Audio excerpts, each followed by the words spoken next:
Gawat, katanya kader-kader di Partai Demokrasi Indonesia Perjuangan akan mengundurkan diri massal, macam sunatan massal ini. Sebabnya karena mereka gerah karena Ketua Umum Partai Demokrasi Indonesia Perjuangan mengancam terkait dengan tidak akan melantik ya mereka. Ya, tentu kita masih ingat, segar dalam ingatan kita bagaimana ultimatum yang dikeluarkan oleh Ketua Umum Partai Demokrasi Indonesia Perjuangan untuk tidak melantik semua kader-kadernya kalau tidak mampu memenangkan Ganjar ya. Wah, ini quick count kemudian menjawab itu dan ada perubahan sedikit ya, pergeseran tentang ancaman, yaitu tidak akan melantik kalau kemudian tidak mampu mengungkapkan ya kecurangan tentang pemilu itu ya.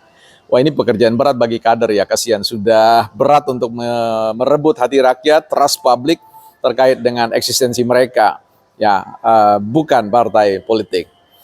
Teman-teman, kita mau bincang sedikit di kesempatan ini, teman-teman, bicara tentang edisi outdoor ya. Saya tidak ada di dalam perpustakaan saya sehingga kita tidak kutip dari sebuah pemikiran dari sebuah buku ya, tapi kita lebih kepada bincang-bincang soal respon dinamika dalam Partai Demokrasi Indonesia Perjuangan yang kelihatannya kian hari kian menegang karena apa yang diminta oleh Partai Demokrasi Indonesia Perjuangan melalui ketumnya tidak dapat terrealisasi.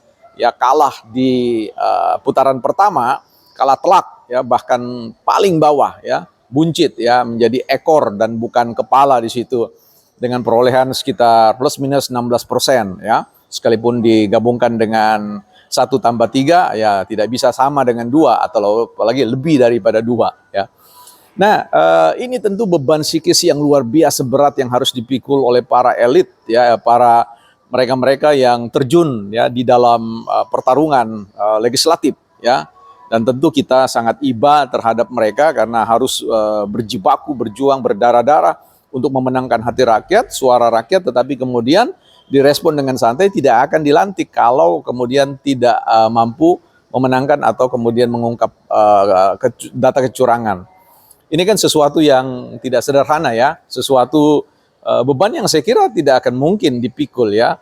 Bahkan bergabung pun koalisi 1 dan 3 untuk mengungkap kecurangan, itu juga probabilitasnya atau kemungkinannya sangat kecil ya. Jadi kalau kemudian itu ada sebuah kemutlakan, saya kira ini sebuah kiamat bagi Partai Demokrasi Indonesia Perjuangan, atau yang disebut dengan fail party ya, kegagalan partai ya, dalam konteks bagaimana membangun budaya organisasi yang nyaman untuk dihuni, yang soft, yang penuh hospitality atau keramah tamahan baik kepada masyarakat luas, publik, maupun kepada kader-kadernya sendiri. Ya, tentu mudah-mudahan Partai Demokrasi Indonesia Perjuangan belajar bahwa ada beberapa elit-elit partai mereka yang kemudian punya narasi-narasi komunikasi politik yang menurut saya di depan publik itu tidak berkesesuaian dengan keberadaban atau nilai-nilai prinsip dari kita bangsa Indonesia, pada akhirnya terancam untuk tidak masuk ke Senayan ya. Nah, jadi Partai Demokrasi Indonesia Perjuangan saya kira tidak perlu melakukan apa semacam kita tidak tahu juga akrobat politik atau apa namanya. Ya, yang lurus-lurus aja gitu. Artinya kalau kadernya menang ya dilantik lah ya. Dan ini bukan hanya berdampak pada konteks kinerja partai ya, budaya. Ini bicara tentang warisan bagaimana perilaku berorganisasi, perilaku berpartai yang sangat mungkin akan mendapatkan punishment dari publik ya, hukuman dari publik. Karena sebentar lagi ini jelang pemilihan kepala daerah ya. Kalau ini terus-menerus digembor-gemborkan, saya sangat yakin ya trust publik terkait dengan Partai Demokrasi Indonesia Perjuangan ini akan kemudian meluntur, melemah. Bahkan kita akan lihat fenomena naiknya partai-partai yang lain di tengah-tengah ketidakpercayaan publik lagi kepada para kader-kader yang mungkin sudah katakanlah perlu melakukan peremajaan-peremajaan elit mereka ya.